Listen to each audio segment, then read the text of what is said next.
Ladies and gentlemen, as promised, here's my review of the WeBull app.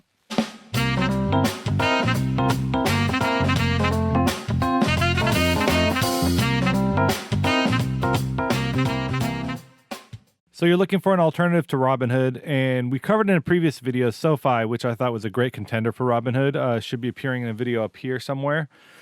Today we're going to cover WeBull. WeBull is another platform. It's another brokerage. They have a lot of the same features as Robinhood, and some things that are different. So I'm going to cover some of the similarities and some of the differences, as well as some things you should know. So let's go over their similarities. They both don't offer any sort of commission fees or monthly service fees, which is great for people like you and I.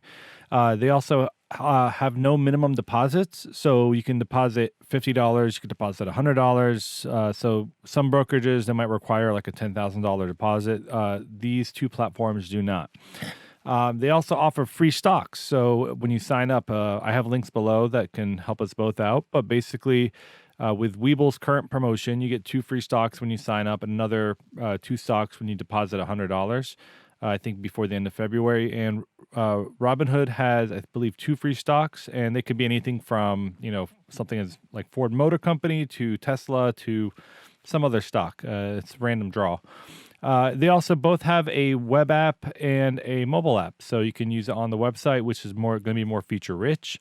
And on the mobile apps, of course, you could be anywhere in the world on your phone, and you can buy and trade on your phone.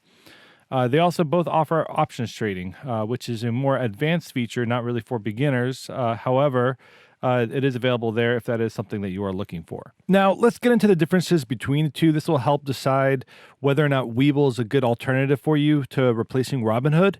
One of the biggest things that I think is a con for WeBull is they don't offer fractional shares.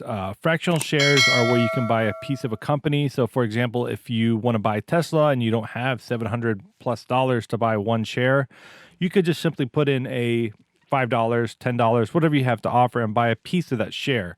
So with Robinhood, you can do that, but however, with WeBull, you cannot.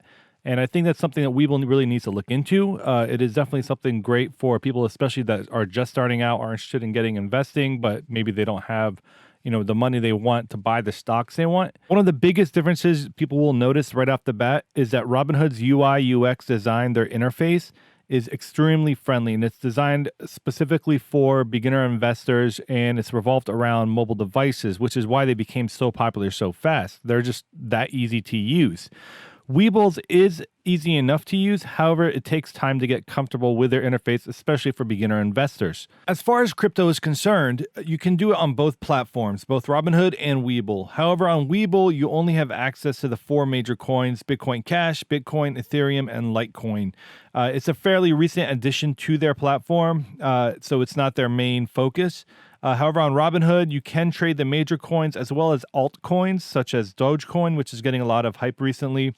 Personally, I prefer to use actual, crypto exchanges such as Coinbase. I like to keep the investments isolated. However, that is just something that you can consider if this is something you're looking to get into. While WeBull does not offer fractional trading, they do give you advanced insights. So you can actually see, things such as volumes, trade volumes. Whereas in Robinhood, you cannot. You usually just see a linear graph where it shows you the price, where it was at, where it's currently at. And it's usually in a month, week, 3-month, year time frame.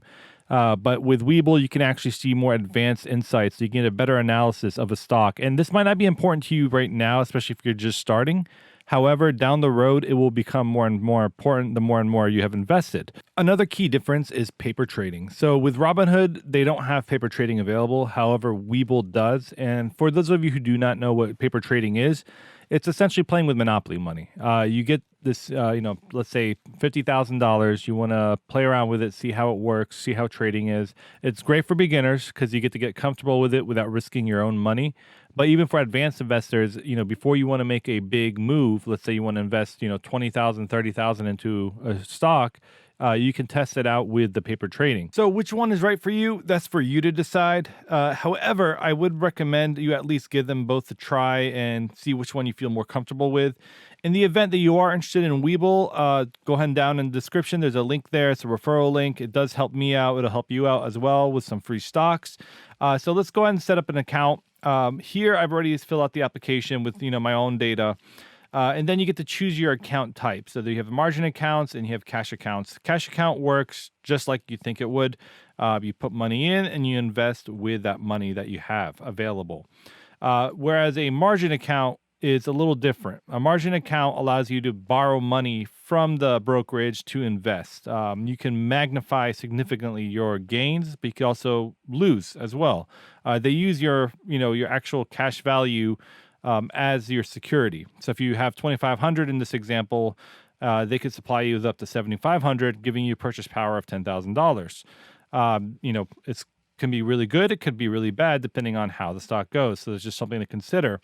Next, you're going to look at the trading privileges. You do have stocks, ETFs, and options. If you do choose options, they're going to ask you some questions to gauge your experience, what level you're looking to get into, as well as your objectives. It's something to consider. It is an application. They do have to approve it before you can actually trade options. And the final thing that we're going to actually look into here is going to be the crypto trading. You have to apply for a crypto trading account. From my experience, they approve pretty much everybody. But it's just something else you have to check off, another box. And that's pretty much it. If you think I missed anything or if you have any questions, leave them down below in the comments section. Be sure to hit that like button and subscribe. I do very much appreciate it as it does help with the YouTube algorithm. Until next time.